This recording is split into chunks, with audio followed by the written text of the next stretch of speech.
3 weeks అవుతుందా marriage అయ్యి? నా love marriage actually. Marriage life ఏ విధంగా?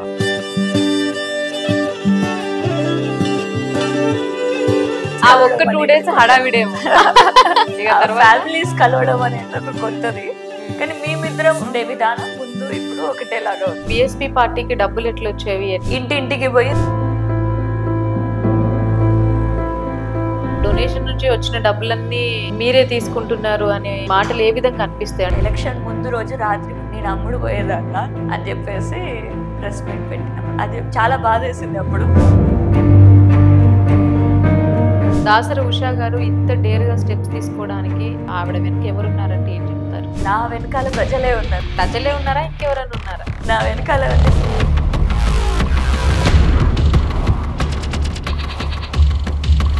గ్రామాలలో ఉండేటటువంటి సర్పంచ్లు కానివ్వండి, జెడ్పీటీసీలు కానివ్వండి, ఎంపీటీసీలు కానివ్వండి, ఎవరి దగ్గరికి వెళ్తారు? డైరెక్ట్ గవర్నమెంట్ దగ్గరికి వెళ్తారు. పెద్దపల్లి నియోజకవర్గంలో రేప్ అండ్ మర్డర్ జరిగింది. 7 ఏళ్ల అమ్మాయి కాట్నపల్లి గ్రామంలో వచ్చిళ్ళు అక్కడికి వాళ్ళ తల్లిదండ్రులకి పైసల వరకు ఇచ్చేవి, చేతులు దులుపుకున్నారు. మరి తనకి శిక్ష పడ్డదా లేదా అని.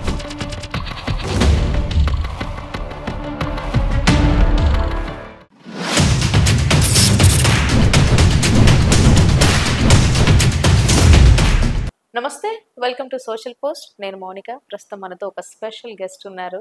ఆవిడ చాలా మందికి ఎంతో సుపరిచితులు. ఆవిడే బీఆర్ఎస్ లీడర్ దాసరి ఉషా గారు ఉన్నారు. ఆవిడతో మాట్లాడతాం. నమస్తే అండి. నమస్తే మౌనిక, ఎలా ఉన్నారు? దాసరి ఉషా గారు ఇంత డేర్గా స్టెప్స్ తీసుకోవడానికి ఆవిడ వెనక ఎవరున్నారంటే ఏం చెప్తారు? నా వెనకాల ప్రజలే ఉన్నారు. ఎందుకంటే ప్రజలే ఉన్నారా, ఇంకెవరైనా ఉన్నారా? ఇంకెవరు ఉండాలి చెప్పండి. నా వెనకాల ఉంది మా తల్లిదండ్రులు, మై హస్బెండ్, నా ప్రజలు, మా నాయకుడు, నా God father Praveen Kumar sir. ఇంకా ఇప్పుడు బీఆర్ఎస్ పార్టీలోకి వచ్చినప్పటి నుంచి ఎంత బాగా రిసీవ్ చేసుకుంటున్నారంటే అక్కడ ఉన్న లీడర్స్, కేటీఆర్ అన్న గాని, కవితక్క గాని, హరీష్ రావు అన్న గాని, కేసీఆర్ సార్ నన్ను అయితే కూర్చోబెట్టుకొని నా గురించి తెలుసుకోవడానికి నాకు ఒక 2 hours ప్రతి మీటింగ్ లో ఎప్పుడు కలిసినా కూడా పెద్దపల్లిలో ఏం జరుగుతుంది అని తెలుసుకోవడానికి అంత సమయం కేటాయించగలుగుతున్నారు నా కోసం. సో ఈ విధంగా నన్ను కూడా ఒక కుటుంబ సభ్యురాలు లెక్క బీఆర్ఎస్ పార్టీ నన్ను నేడు చూస్తుంది. కేటీఆర్ అన్ననైతే నేను స్టార్టింగ్ లో, ఎందుకంటే ఆయన ఒక మినిస్టర్ కాబట్టి ఒక మినిస్టర్ హోదాలో ఉన్నారు, సో ఆయన సార్ అని పిలిచేదాన్ని అన్నమాట. సో సార్ కాదు, నన్ను అన్న అని విలువ అని చెప్పేసి ఒక సోదరి లెక్క నన్ను తీసుకున్నారన్నమాట. ఆ విధంగా సో బీఆర్ఎస్ పార్టీలో కూడా ఉన్న నాయకులు నన్ను ఎంతో బాగా ఆహ్వానించారు. ఎమ్మెల్యేగా కండక్ట్ చేశారు, ఓడిపోయారు కదా? ఎస్. ఓకే, ఎందుకు ఓడిపోయారు? కారణం ఏంటంటే ఏం చెప్తారు?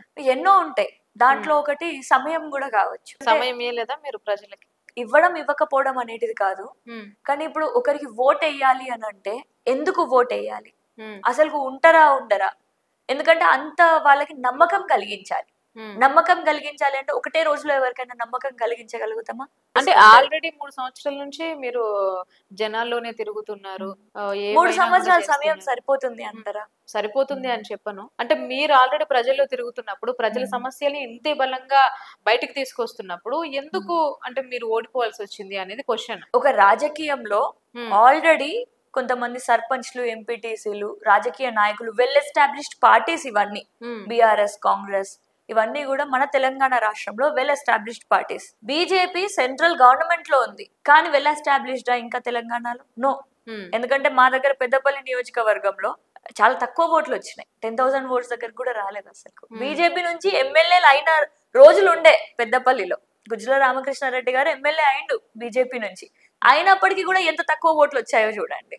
సో రాజకీయంలో ఓట్లు వేసేది ప్రజలు అయినప్పటికీ వాళ్ళ దగ్గరికి తీసుకొని వెళ్ళాలి అని అంటే ఖచ్చితంగా మధ్యలో మనకి నాయకులు, కార్యకర్తలు ప్రతి ఊర్లో, ప్రతి గ్రామంలో, ప్రతి వాడలో ఉండాలన్నమాట. సో అది ఈ పార్టీలన్నిటికీ బలంగా ఉన్నాయి బీఆర్ఎస్, కాంగ్రెస్ కి.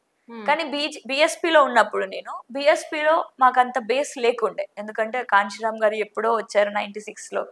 సో 90s లో వచ్చినప్పుడు మళ్ళీ ఇప్పుడు ప్రవీణ్ కుమార్ సార్ వచ్చిన తర్వాత మళ్ళీ బీఎస్పీ అప్పుడు స్ట్రాంగ్ అయి ఉండే అన్నమాట. అది కూడా నేషనల్ పార్టీ అయినప్పటికీ కూడా ఒక ఇండిపెండెంట్ పార్టీ లేక కార్యకర్తల్ని బిల్డ్ చేసుకుంటూ, వాళ్ళు కూడా కార్యకర్తలు ఎందుకు అవ్వాలి? కార్యకర్తలకి ఏదైనా పైసలు ఇస్తామా?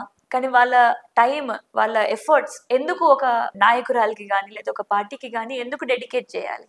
ఎందుకంటే వాళ్ళకి కూడా ఒక బహుజన రాజ్యం రావాలి అని చెప్పి ఆశ ఉంది.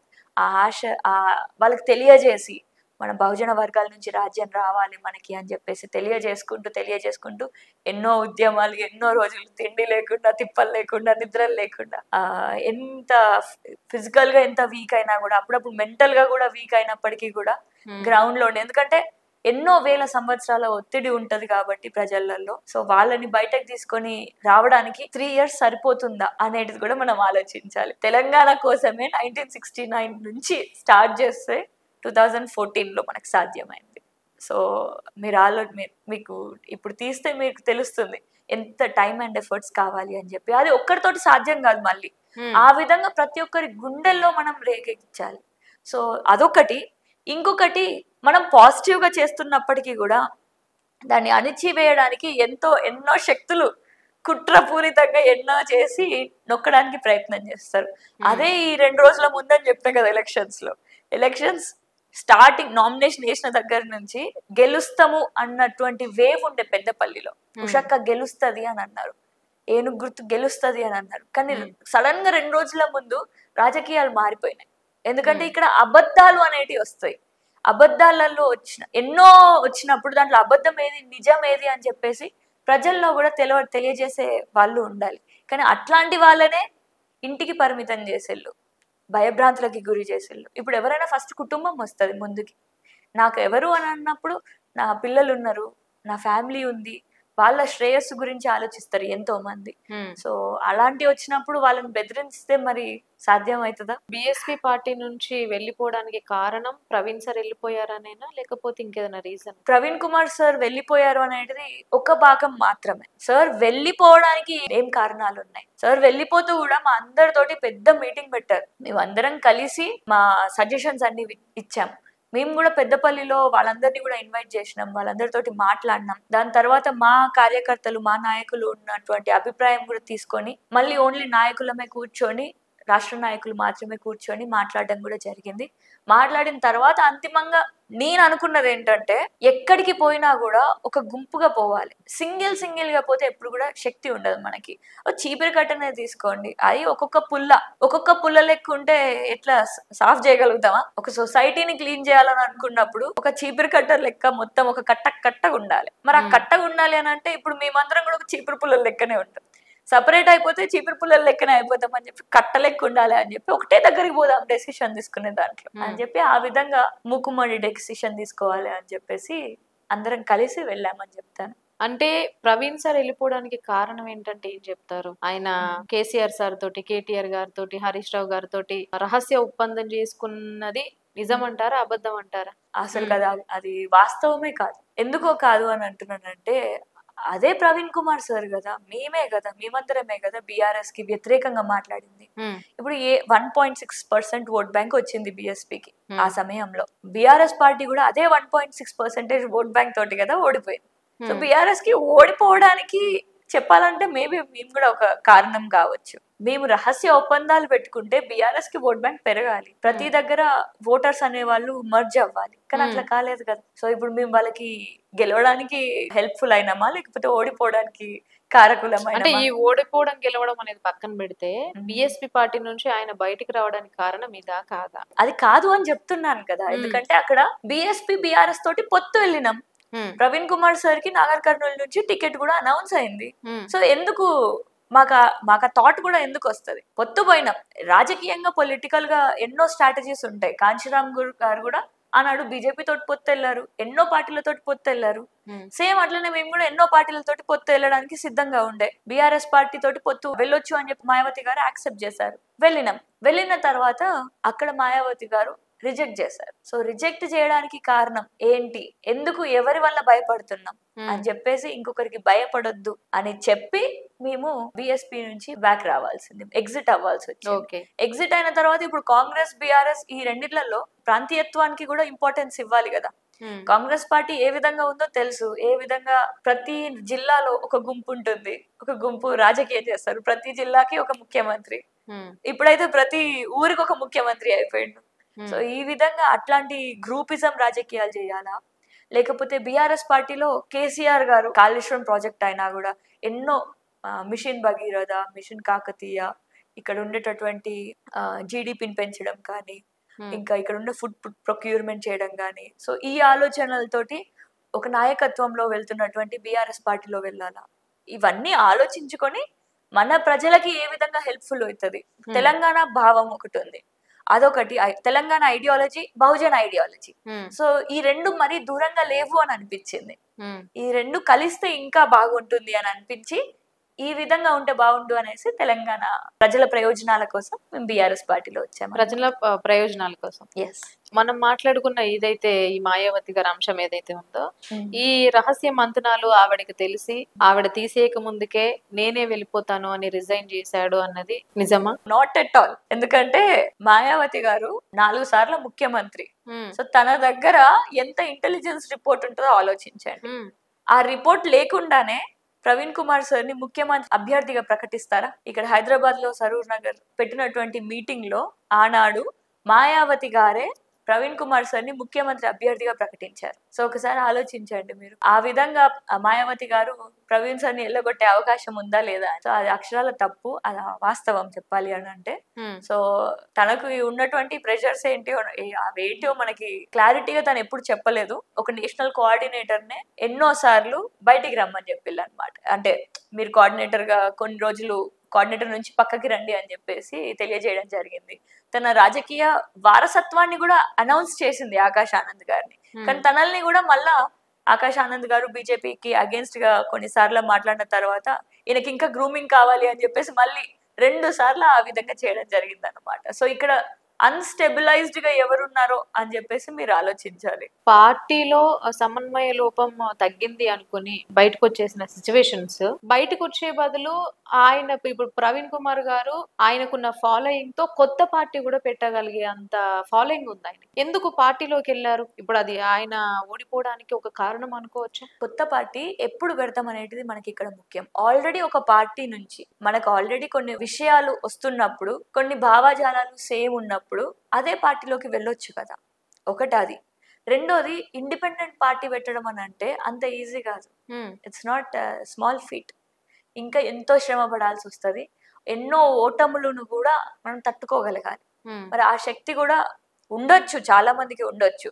కానీ ఆ రిస్క్ ఫ్యాక్టర్ ని కూడా మెజర్ చేస్తారు. అంటే క్యాల్కులేషన్ చేస్తే ఈ విధంగా ఒకటి, ఇంకొకటి సిద్ధాంతపరంగా ఆలోచిస్తే తెలంగాణ ఐడియాలజీలో ఎందుకు బహుజన ఐడియాలజీ? మన కేసీఆర్ గారు కూడా యాదవులకి, అదే విధంగా మన ముదిరాజ్ బిడ్డలకి చేపలు పంపిణీలు చేయడం, గొర్రెల్ని పంపిణీ చేయడం, ఇంకా ఈ నీరా కెఫే పెట్టడం, ఇంకా ఈ విధంగా ఎన్నో కమ్యూనిటీస్ వాళ్ళకి హెల్ప్ఫుల్ గా ఉన్నారు, హెల్ప్ చేశారు, అప్లిఫ్ట్ చేయడానికి ప్రయత్నం చేశారు. సో ఆ విధంగా ఉన్నప్పుడు వాళ్ళ ఆలోచనలు కూడా ఇంకా సెక్యులర్ భావజాలం, ముస్లిమ్స్, క్రిస్టియన్స్, హిందూస్, ఇంకా వివిధ కులాల వాళ్ళందరినీ కూడా వాళ్ళందరినీ ఒకటి చేసేటటువంటి ఆలోచనలు ఉండేటటువంటి పార్టీ బీఆర్ఎస్ పార్టీ. సో ఇవి ఉన్నప్పుడు ప్లస్ ఇంకా తెలంగాణ కోసం, నిజంగా తెలంగాణ కోసమే ఫామ్ అయింది బీఆర్ఎస్ పార్టీ. ఒకప్పుడు ఆర్ఎస్ ప్రవీణ్ గారు ఫుల్ తిట్లు తిట్టాడు కేసీఆర్ గారిని, కేటీఆర్ గారిని, హరీష్ రావు గారిని, కవిత గారిని, చాలా మాటలు తిట్టాడు. మరి తిట్టినప్పుడు ఆయనే అన్యాయం చేస్తున్నాడు ప్రజలకి అని అన్నప్పుడు మరి ఆయన అన్యాయం చేసేటటువంటి వ్యక్తి దగ్గరికి ఎట్లా వెళ్తారు అనేది క్వశ్చన్ ఒకటి. అయితే ఇది 2 యాంగిల్స్ లో చెప్తాను. ఒకటి, ఇక్కడ సార్ తిట్టింది, ప్రవీణ్ సార్ తిట్టింది కేటీఆర్ అన్ననేనా, హరీష్ రావు అన్ననేనా, కేసీఆర్ సార్ నేనా? దాని వెనకాల ఎందుకు తిడుతున్నారు? ఏదో వాళ్ళిద్దరి మధ్యలో దుష్మన్ ఉండడం వల్లనా? కాదు కదా. అక్కడ ఎవరికో ఒకళ్ళకి, అక్కడ గురుకులాలలో ఏదైనా అయిందా, లేకపోతే హాస్పిటల్స్ లో ఏమన్నా అయిందా? ఇప్పుడు ఎన్నో సక్రమంగా చేస్తూ ఉంటాం కావచ్చు, ఒక్కరికి అందకపోవచ్చు, కానీ ఆ ఒక్కరి తరపున ఎవరు ఉండాలి అని చెప్పేసి మేమున్నాం. ఆ ఒక్కరి తరపున ఎవరు మాట్లాడాలి అని చెప్పేసి మేము మాట్లాడినాం. ఆ విధంగా మాట్లాడామే కానీ ఎవరి మీద పర్సనల్ గ్రడ్జెస్ ఎప్పుడు లేవు. పర్సనల్ గా బీఆర్ఎస్ పార్టీని తిట్టడం కానీ, పర్సనల్ గా కేటీఆర్ గారిని దూషించడం కానీ ఈ విధంగా ఎప్పుడు చెయ్యం మేము. రెండోది, నేను కూడా ప్రవీణ్ కుమార్ సార్ ని ఒకప్పుడు అనుకునేదాన్ని, ఈయన నక్సల్ మూమెంట్ టైంలో కమ్యూనిస్ట్ వీళ్ళందరినీ కూడా ఎన్కౌంటర్ చేసిండు అని చెప్పేసి నేను తిట్టుకున్నా ఒక టైంలో. కమ్యూనిజాన్ని మొత్తం కూడా, అంటే కమ్యూనిస్ట్ భావజాలు ఉన్న వాళ్ళందరినీ కూడా సప్రెస్ చేయడానికి ప్రయత్నం చేస్తున్నాను నేను కూడా తిట్టుకున్నా ప్రవీణ్ సార్ని. కానీ దాని వెనకాల ఆలోచించినప్పుడు అసలు ప్రవీణ్ కుమార్ సార్ని ఎందుకు తిట్టుకోవాలి? ఆయన ఎన్కౌంటర్ చేసిండా, లేకపోతే అక్కడ ఏం జరిగింది? ప్లస్ ఇంకొకటి, సరే ఆ సమయంలో ఎలా ఉంది అని చెప్పేసి పక్కన పెడితే, ప్రవీణ్ కుమార్ సార్ హార్వర్డ్ యూనివర్సిటీకి వెళ్ళొచ్చిన తర్వాత హౌ హీ టర్న్డ్ అవుట్, అంటే ఒక ఎడ్యుకేషన్ సిస్టమ్ని ఎట్లా మార్చిండు, గురుకులాలలో ఎన్ని లక్షలాది మందికి ఏ విధంగా వాళ్ళకి వాళ్ళ సొంతంగా ఇండిపెండెంట్గా వాళ్ళ కాళ్ళ మీద వాళ్ళు బతికే విధంగా చేసిండు, వాళ్ళని ఫైటర్ పైలట్స్ లెక్క కూడా ఇప్పుడు నేను అవుదాం అనుకున్నానో అట్లా ఎంతమందిని చేసిండ్రు, విదేశాలకు ఎంతమందిని పంపించిండ్రు. ఆ ఎడ్యుకేషన్ ఇవ్వడం వల్ల ఎక్కడో ఉండేటట్టు మారుమూల ప్రాంతంలో గిరిజన బిడ్డని మౌంట్ ఎవరెస్ట్ ఎట్లా ఎక్కించిండు. ఇప్పుడు నందిని అకాసర ఒక అమ్మాయి యంగ్స్టర్, తను ఇప్పుడు ఒక ఏషియన్ గేమ్స్ నుంచి ఇండియాని రిప్రజెంట్ చేసుకుంటూ గోల్డ్ మెడల్ ఎట్లా సంపాదించింది. సో ఇవన్నీ కూడా ఆరాధిస్తే, సో వాట్ హీ డిడ్ అనేది ఆలోచిస్తే, so that is how leader should be అని అనేసి సపోర్ట్ చేయడం స్టార్ట్ చేశాను కదా. ఇప్పుడు మీలాగే చాలా మంది బిఎస్పీలో ఉన్న కొంతమంది నాయకుల గురించి మాట్లాడుకుంటే, బీఆర్ఎస్ పార్టీని గెలిపించడం కోసం బిఎస్పీ నాయకులు ఎక్కడైతే స్ట్రాంగ్ ఉన్నారో ఆ నియోజకవర్గాలలో డమ్మీ పీస్లను పెట్టి బీఆర్ఎస్ ను గెలిపించడం కోసం ఆర్ఎస్ ప్రవీణ్ కుమార్ గారు ఇలా చేశారు అనేసి చాలా మంది అంటున్నారు. నిజమేనా? No way. ఇప్పుడు బీఆర్ఎస్ పార్టీ దాసరి మనోహర్ రెడ్డి గారు 2 సార్లు ఎమ్మెల్యే, ఇప్పుడు మొన్న ఎలక్షన్స్ లో ఆయన నిల్చున్నాడు. ఆయనకు ఆపోజిటే కదా నేను నిల్చున్నది, దాసరి ఉషా. ఒక స్ట్రాంగ్ లీడర్, నేను ఏదైనా వీక్ లీడర్ నా? ఇప్పుడు నేను 10,000 ఓట్ బ్యాంక్ నేను తీసుకొని రాగలిగానంటే నేను ఏమన్నా వీక్ లీడర్ నా? ఇంకొకటి ఎలక్షన్స్ టైంలో గెలుస్తా అని చెప్పేసి అంత వేవ్ ఉండే నాకు. సో మీరు ఏదైతే అన్నారో నా ఎగ్జాంపుల్ తోటే నేను దాన్ని ఖండించగలుగుతా. ఇప్పుడు మీరు గెలుస్తారా లేదా అన్నది ప్రవీణ్ సార్కి తెలియదా? ఖచ్చితంగా తెలుస్తుంది. మరి గెలవలేదు కదా. గెలుపు ఓటమి అనేది మన చేతుల్లో. ఇప్పుడు ఇక్కడ మాట్లాడే దాని గురించే, ఏ నియోజకవర్గాల్లో అయితే బిఎస్పీ నాయకులు స్ట్రాంగ్ గా ఉన్నారో ఆ నియోజకవర్గంలో డమ్మీ పీస్లను పెట్టేసి బిఆర్ఎస్ పార్టీ వాళ్ళని గెలిపిస్తున్నారు అనేది ఒక వాదన ఉంది ఆయన మీద. It's completely false. ఎందుకంటే మేము ఆఖరికి సిరిసిల్లాలో ప్రవీణ్ మన కేటీఆర్ అన్న పైన కూడా బిఎస్పీ నుంచి ఒక స్ట్రాంగ్ క్యాండిడేట్ ని నిల్చోబెట్టిన, పిట్టల భూమేష్ అన్న. సో ఆ అన్న కూడా secure somewhere around 13,000 votes KTR అన్న పైన, ఒక మంత్రి పైన అన్ని ఓట్స్ తీసుకొని వచ్చిండ్రు. సో డమ్మీ వాళ్ళని మేము ఎక్కడా పెట్టలేదు, స్ట్రాంగ్ లీడర్స్ పైనే స్ట్రాంగ్ లీడర్స్ నే పెట్టినాం. అక్కడ ప్లస్ ఇంకా అక్కడున్న పరిస్థితులు బట్టి కూడా మేము ఇంకా అక్కడ బలంగా ఎలా చేయగలుగుతాము అని చెప్పేసి ఎన్నోసార్లు ప్రవీణ్ కుమార్ సార్ వెళ్ళని ప్లేస్ లేదు, ఎన్నో గ్రామాలు, దాదాపు 5,000 గ్రామాలకి ఆయన బహుజన రాజ్యాధికారి యాత్ర చేసిండు. సో అవన్నీ విషయాలు కూడా, అవన్నీ ఖండించేటటువంటి విషయాలు విత్ ఎగ్జాంపుల్, విత్ ప్రూఫ్స్ చెప్తున్నాను నేను. గతంలో దళితులకు బహుజన ఉద్యమానికి పెద్దపీటగా నిలిచినటువంటి ఆర్ఎస్ గారు ఇప్పుడు వాళ్ళతోనే తిట్టించుకుంటున్నారు ఒక ద్రోహి టైప్ లో. దీన్ని ఏ విధంగా చూస్తారు మీరు? గతంలో కాదు, ఇప్పటికీ కూడా దళితుల పక్షాన్నే ఉంటున్నాం. ఇప్పుడు కూడా బహుజన ఆర్ఎస్ ప్రవీణ్ కుమార్ గారు దళితులకి ద్రోహం చేస్తున్నారు అన్న విషయాలని మనం అసలు పట్టించుకోవద్దు. ఎందుకంటే నేను ఇందాకే చెప్పాను, ఇందాక మీరు అన్నారు ఒక్కరికి అన్యాయం జరిగినా కూడా మేము ఖచ్చితంగా మాట్లాడతాం అంటున్నారు కదా. ఇప్పుడు నేను అందుకే అంటున్నా, ఇప్పుడు ఆ ఒక్కరు కూడా మన లెక్కల్ని తీసుకోవాలి కదా. అక్కడ అన్యాయంగా జరిగేటిది, అక్కడ స్ప్రెడ్ అయ్యేది అబద్ధం. ఇప్పుడు ఎలక్షన్ లో 48 గంటల ముందు ఏ విధంగా అయితే ఉషక్క అమ్ముడు పోయింది అని అన్నారు, ఏ విధంగానైతే నా విజయాన్ని ఆపేయడానికి ప్రయత్నం చేసిల్లో అబద్ధపు మాటలతోటి, అదే విధంగా రౌడీయిజం తోటి, సేమ్ అట్లనే ప్రవీణ్ కుమార్ సార్ ని కూడా ఆయన దళిత వర్గానికి, బహుజన వర్గానికి, ముఖ్యంగా బహుజన వర్గానికి దిక్సూచిగా ఉన్నారు అని చెప్పేసి ఆయనని డిఫేమ్ చేయడానికి అబద్ధపు మాటలు, కుట్రపూరితమైన వాక్యాలు చేస్తున్నారు. అది కూడా చేస్తున్నారు అని అంటే వాళ్ళ వెనకాల చేయిస్తున్నారు ఎవరు కూడా మీరు గమనించాలి. ఎందుకంటే ఎంతో మంది అక్కడ ఉన్న వాళ్ళందరూ కూడా ప్రతిపక్ష పార్టీలకి, అది మేము ప్రతిపక్షంలో ఉన్నాం కాబట్టి, బీఆర్ఎస్ పార్టీలో ఉన్నాం కాబట్టి అధికార పార్టీకి చెందిన వాళ్ళే. సో ఇప్పుడు కాంగ్రెస్ పార్టీలో గాంధీ భవన్ లో పెట్టే విషయాలని ఎవరైనా పట్టించుకుంటారా? అలాగే గురుకులాలను ఎట్లా తీర్చిదిద్దాలో చేత కావట్లేదు, మళ్ళీ సార్ మీద ఇన్వెస్టిగేషన్లు అంట. సార్ ఉన్నప్పుడు పెనేషియా సెంటర్లు, ఏదైనా మెడికల్ హెల్త్ ఎమర్జెన్సీకి ఒక ప్రైవేట్ హాస్పిటల్ కి కూడా వెళ్ళేటటువంటి సదుపాయం కలిగించిండు. ఎవరికైనా పాము గుట్టిందా, తేలు గుట్టిందా, ఎక్కడైనా ఏదన్నా పిల్లలని బాత్రూమ్ లో కడుక్కోమని అన్నారా ఎప్పుడైనా? కానీ ఇప్పుడు చూడండి ఎట్లా తయారైందో. ఈ నాయకులా చెప్పేది, ఏ నాయకులు? ఇప్పుడు సెక్రటరీ అల్వవర్షిని గారు ఏమంటున్నారు, పిల్లలు పాయికాన్లు వాళ్ళే కడుక్కోవాలి, వాళ్ళ టాయిలెట్స్ వాళ్ళే కడుక్కోవాలి, వాళ్ళ రోటీలు వాళ్ళే చేసుకోవాలి అని అంటున్నారు. ఇప్పుడున్న రూల్ ఎట్లుందో చూడండి, గీలా సార్ అనేటివి వాళ్ళకి అనేంత హక్కు కూడా లేదు అసలు. ఇప్పుడు ఆర్ఎస్ ప్రవీణ్ కుమార్ గారు స్వేరోస్ ద్వారా ఎంతో స్ఫూర్తి తీసుకొచ్చారు యువతలో. ఇప్పుడు ఆ యువతే ఈయనని ఎక్కువగా విమర్శించడానికి కారణం ఏంటి అంటే మీ దృష్టికి ఏమైనా వచ్చిందా? కోపం, అంతే. ఆ కోపం వాళ్ళకి అనే రైట్ ఉంది, నేను చెప్తాను. ఇప్పుడు నన్ను కూడా ఎవరేమన్నా కూడా మీరు పార్టీ ఎందుకు మారిల్లు అని చెప్పేసి కోపంతో ఒక 4 మాటలు అంటారు. అవి ఎట్లా అనుకోవాలి అని అంటే వాళ్ళ కన్న కొడుకులే ఒక మాట అంటున్నట్టు అనుకోవాలి, వాళ్ళ స్నేహితులే ఒక మాట అంటున్నట్టు అనుకోవాలి, వాళ్ళ తండ్రే ఒక మాట అంటున్నట్టు అనుకోవాలి. ఇప్పుడు మన కుటుంబంలో ఎప్పుడు గొడవలు కావాయింది అయితేనే ఉంటాయి. ఇప్పుడు నేను కూడా నా ప్రొఫెషనల్ చాయిసెస్ కోసం ఫస్ట్ నాకు నచ్చింది నేను చేస్తా, తర్వాత కన్విన్స్ చేస్తా. సేమ్ అట్లనే ఇది కూడా ఒక చాయిస్ తీసుకున్నప్పుడు వాళ్ళకి నచ్చలేదు కావచ్చు, ఎందుకంటే మేము ఇన్ని రోజులు బీఆర్ఎస్ పార్టీని తిట్టినామని అంటే అది మాకు స్వార్థపూరితంగా తిట్టలేదు. అక్కడ అన్యాయం జరిగింది కాబట్టి, ఎవరికొకరికి అన్యాయం జరిగింది కాబట్టి అనడం, విమర్శించడం జరిగింది. సో ఇప్పుడు సడన్ గా మళ్ళీ ఆ పార్టీకి వెళ్ళిన బీఆర్ఎస్ పార్టీలోకి వచ్చిన తర్వాత అది ఇంకా డైజెస్ట్ చేసుకోలేకపోయారు, ఎందుకంటే వీఆర్ దట్ ప్యూర్. సో అందుకనే వాళ్ళు ఏమన్నా కూడా మేము భరించుతాం. కానీ వాళ్ళు కూడా అర్థం చేసుకుంటున్నారు. అర్థం చేసుకొని ఇప్పుడు జాయినింగ్స్ అవ్వట్లేదా, ఎంతో మంది అర్థం చేసుకొని మళ్ళీ ప్రవీణ్ కుమార్ సార్ వెంబటనే నడుస్తున్నారు చాలా మంది. ప్రవీణ్ సార్ ఎక్కువగా కేటీఆర్ గారిని చాలా విమర్శించే వాళ్ళు, చాలా మాటలు మాట్లాడేవాళ్ళు. అదే కేటీఆర్ గారి పక్కన ప్రవీణ్ సార్ కూర్చోవడం రాజకీయంగా ఎలా చూడొచ్చు అని అంటే అప్పుడు కేటీఆర్ విమర్శించింది పర్సనల్ స్టైల్లో కాదు, ఆన్ పర్సనల్ బేసిస్ కాదు. వర్కింగ్ ప్రెసిడెంట్ గా ఉండే బీఆర్ఎస్ పార్టీకి ప్రభుత్వాన్నే అంటున్నాం, ప్రభుత్వాన్ని అంటూ ఇప్పుడు ముఖ్యమంత్రి అనమా, ఎందుకంటే ఆయన అడ్మినిస్ట్రేటర్ కాబట్టి. Who is the sole responsible person, the chief minister or the minister responsible to that. ఆ విధంగా అన్నమే కానీ పేపర్ లీక్ అయినప్పుడు కూడా మేము ఆ విధంగానే అన్నాం. సో ఇప్పుడు కేటీఆర్ పక్కన నిల్చున్నారు అని అంటే బీఆర్ఎస్ పార్టీ ఏం చేయలేదా, మన 10 years హయాంలో ఏం చేయలేదని అంటారా?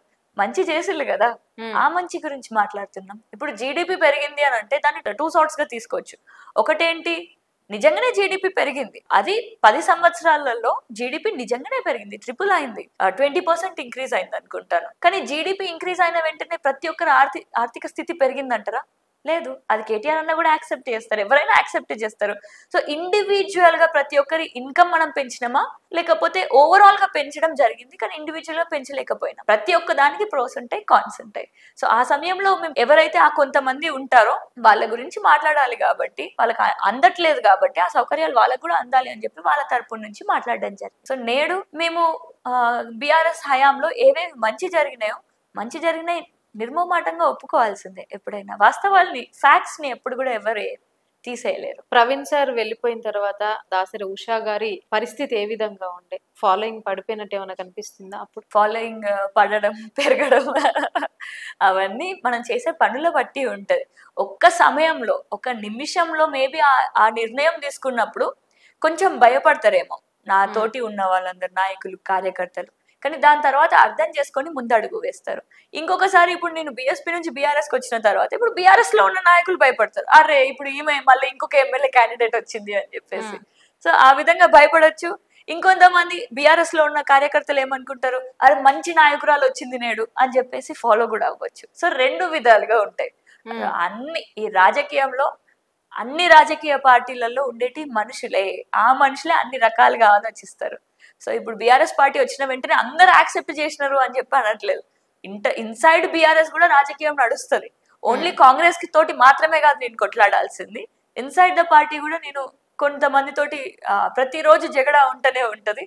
అది డైరెక్ట్ గా కాకపోయినా కూడా ఇండైరెక్ట్ రూపకంలో ఉంటది, ఇంటర్నల్ గా ఉంటది. సేమ్ లైక్ ఫ్యామిలీలో, ఇన్సైడ్ ఫ్యామిలీ కూడా కాన్ఫ్లిక్ట్ రాదా ఏంటి, మా తమ్ముడితోటి కానీ మా అక్కతోటి కానీ, సేమ్ సిమిలర్ వే. అంటే ఇప్పుడు బీఎస్పీ పార్టీ నుంచి బీఆర్ఎస్ కి వచ్చిన ఉషా గారు టికెట్ ఇవ్వకపోయినా, టికెట్ ఇచ్చినా వేరే పార్టీకి వెళ్ళిపోతుంది అనే ఉద్దేశంతో టికెట్ ఇవ్వట్లేదు అనుకోవచ్చా? నేను ఖచ్చితంగా టికెట్ తెచ్చుకుంటా. అసలు నేను బహుజన రాజ్యం అని అనేసి ఎప్పుడైతే నిర్ణయించుకున్నానో, దాంట్లో ఎప్పుడైతే నా గోల్, నేనే ఒక బహుజన బిడ్డని, నేను ఎమ్మెల్యే అయినా అని అంటే నేను అనుకున్న లక్ష్యం నేను సాధించినట్టే.